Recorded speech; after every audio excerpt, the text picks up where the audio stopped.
Ụmụọma nọ ndị ejem ụbọchị taa ndị ụmụ anyị ndị ụmụọma họrọ chimolekide na nwa anyị si a na-enye mkpara ahụ mkpara ọganihu mkpara amamihe mkpara ogologo ndụ ahịa anyị nọ ebe ọla na umegharị ma ọ ha ebe anyị nọ unu ekwekarị ma anya ndụ ka ya kwesịrị ụmụaka aka anya n'ụlọ na ha nwega nnọchi echichi ama Chineke alụmụma ya dumanụ anyị akwado nanụ mụma gbapụkwara megide na nwa ihe ọbụla a ga ime eme ụbọchị arị mma nye arị mma ụmụma gaa n'ihu gbara ka nna eji abịa ya ka achị ma ụmụma ngọjiekwara n'ụlọ amaghị nọ nke ọ bụ oke na akpacha akpanye ha wụrụ ndị Council of Elders ụmụọma amaghị nọ enu nna ha anyị kara akwa kama agụkwụ anyị si nnọchi ihe ama ya arịla n'ụma n'ezinụlọ ọnụ ma ndị nna ochiga ma ndị n'ụlọ ma ndị na-ama achọrọ m si ọchịchị n'oge echi na ọ bụrụ ha ga na-enye example time to come ha si yarịla n'ụma na aha Jizọs. Okay, so the portfolio from left to right. Okay.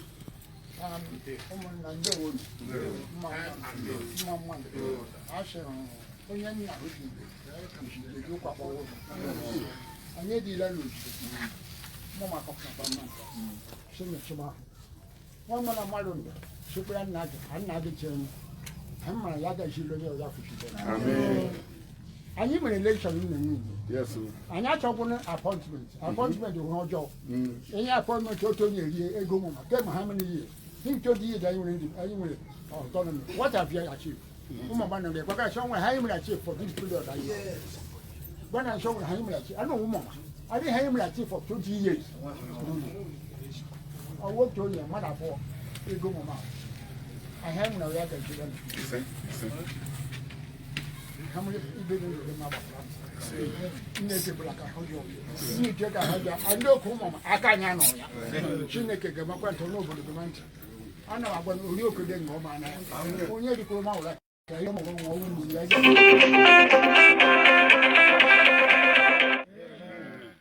Bikono.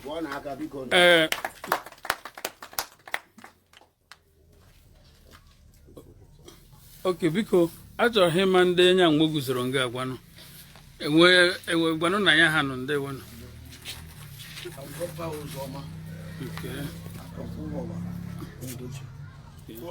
are ọfisi gị okay provost 1 ndewo next to him I'm Chijioke onye eledo I'm onye umikia awụkwanụ m secretary general of ọhụrụ. Okay. You win the election. I win an election. Okay. So newly elected Secretary General. Yes. Congratulations. I'm Sylvester Odo. I'll Panomonyumika Ụmụọma Nekede. I win the position of Vice President General of Ụmụọma Autonomous Community. Fully elected. I'm Udiko Okechukwu Okara. I'm the PG, authentic PG. Ụmụọma. Because one day our worldwide viewers here OPG. President General of the target autonomous community, authentic. Duly elected. Next to him. I'm Chief Richard Okechukwu Njoko. Ụmụọma. I'm an Assistant Secretary General. Ụmụọma Nekede. I win an election. Good job. Aha m wụ Ezinwa Ikechukwu Nwosu. Awụmonye de na agwụ. Ahụkwanụ the newly elected publicity secretary. No more. Aha m wụ Godfrey Enyereba Amadi. Onye mesịrị ọka m. Election anyị mekwa na Ụmụọma People's Assembly election emere on the 13th of March. Memerie as the treasurer of Ụmụọma People's Assembly, Ụmụọma Autonomous Community. Omalien! Omaban! Son! One! Green! Ban! Aha ọkwa Chijioke Onyeledo. I'm Secretary General as elected. Ashimeko she Anyezu Chavez, Esco Anyezu Chavez, name no one and day general Anohonga, Manabo, Otu, the financial secretary, in the person of Sir Onyepando Maneri. Onyekozo, the position of Provost 2, Ụmụọma sọrọ nnadị anọghị nga ndewo enye na PG ọrụ to now swear them in even as we have been sworn in.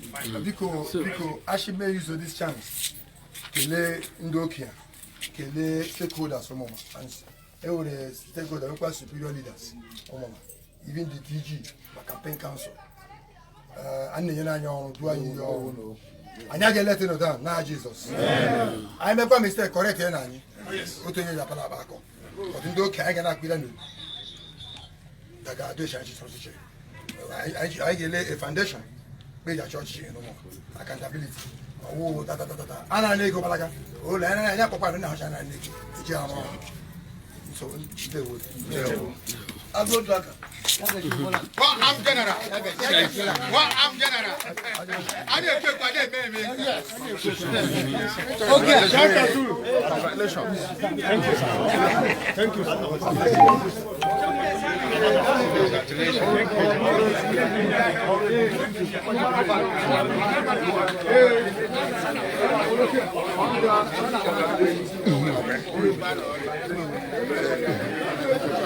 Shanga.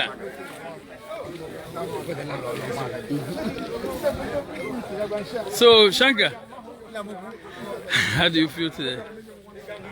Well, I need to community in we heard on Hakrasi, and we believe in democracy. So when the people have spoken, I think it is left for us to respect the people's will and views. And I thank God that today we have elected executives of the town. Congrats being the DG for one of the candidates. I want to also make a statement. You know, at the end of this, I think the government will invite us. I want to say it on camera that I am one of the strong supporters of His Excellency. Because during the election, I was the only person in this community that stood with His Excellency. Other people ran away. After the election, some that were even with me defected to PDP. I still stood my grounds until they called declaration that when they gave us our mandate. So when I'm speaking as a true and bona fide supporter of His Excellency, because I supported him from the grassroots. Congratulations, yes. So, can you tell us the location where this is taking place? This is where meetings are being held in the autonomous community. This is our. Okay, so this is your house. Even in the Nekede General, this is the only place you meet. When we have ward meetings, because it is in Nekede Ward 7. Great. You know, it is when it comes to autonomous community that you have that division. Okay. And they say that this is the most ancient of the markets around here as well. Yes. So this is called Nkwọ Ọnọ, correct? Yes. Correct. Congrats again. Yes, you're okay. Go this.